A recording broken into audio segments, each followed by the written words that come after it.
Hi there guys, and welcome to another episode of the Cover Zero Show with me, your host Simon Conboy.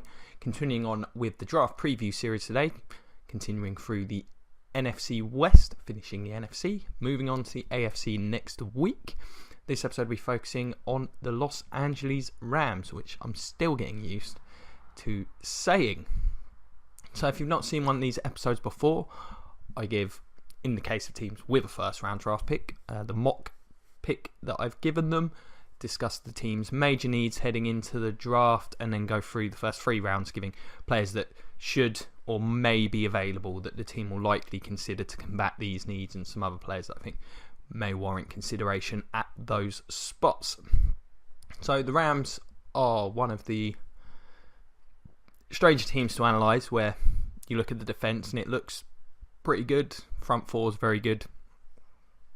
Got some talent behind that. And the offense is woeful. So clearly that's where a lot of those team needs lie. I have both the offensive line spots in guard and tackle as needs. I know they signed Andrew Whitworth, but of course he's a short-term solution at this point. Need to get better on the offensive front, or Jared Goff's career is going to go the same route as David Carr's did back in the Texans days. They also need wide receivers. They've been looking for a decent wide out for a long time. Don't have anyone on the roster that inspires any confidence, in my opinion. So those are the major needs for this franchise. Of course, as part of the Jared Goff trade, they do not have a first round pick, which is a great boon to the Titans getting the 5th pick as a result of that trade. So, they'll be first picking at the beginning of round 2.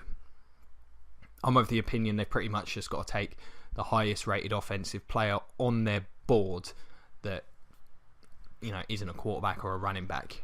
So I think Dan Feeney could be that guy. I imagine they'd be hoping that Forrest Lamp gets there, but I can't see Lamp getting out of the first round. Maybe a guy like Juju Smith-Schuster. He could potentially develop into a number 1, big physical receiver. He's not going to be there for them in round 3, I wouldn't think. So if they want to get that type of receiver, I think this is the only opportunity they're going to have. He could be gone. Zay Jones would make some sense. I think they could even consider one of the tight ends. I've got Engram and Everett. They should both be available at the beginning of round 2. Of course, OJ Howard and Njoku, they should both be selected in. I expect them both to be in the first. Njoku could possibly be there, but I would be surprised. I think they should definitely be considered. I think the rest of the guards beyond Feeney is probably a bit high for them in round 2. So maybe in round 3 they can look at some of those guys like Danny Elflin, David Sharp. They do need a tackle. I'm not sure he's necessarily going to be able to contribute heavily from day one, but he'd probably be a better option than what they have. If Pocic falls to them, I expect he'll be gone. I really think he'll be gone at the bottom of round 2 at the latest. I think, as I've mentioned in previous videos, his versatility will push him up boards. Asiata Siragusa, another pair of guards that could possibly be there for them in round 3. I think they're worth considering.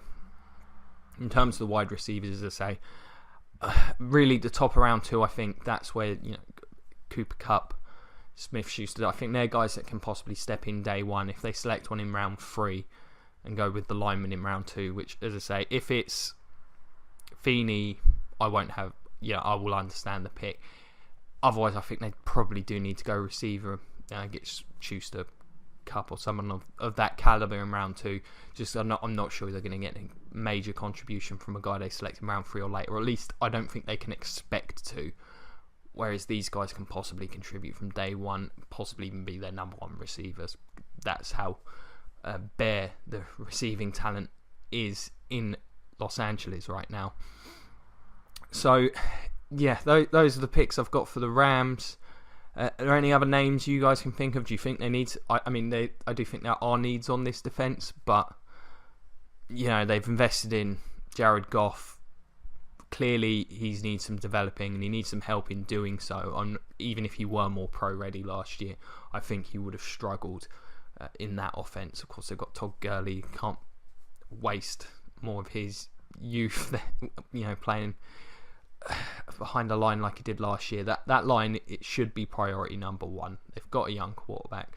I know Whitworth's there. That will help shore things up at one spot, but it still looks like a poor line to me. Absolutely has to be addressed. What do you guys think? Let me know. Facebook Cover Zero, comment section below. Find me on Twitter at Simon Conboy. I'll be more than happy to respond to any of those tweets. Where do you think the Rams are going to go? What players do you think they should consider? Agree, disagree with my selections? Always fun to discuss these things. As always, if you enjoyed this, like, share, subscribe, check out the Patreon and all that good stuff. I've got the franchise and draft review series where I covered the last decade. That's a really good one. The one for the Rams, I think, is a very good one at explaining why the Rams sort of are where they are.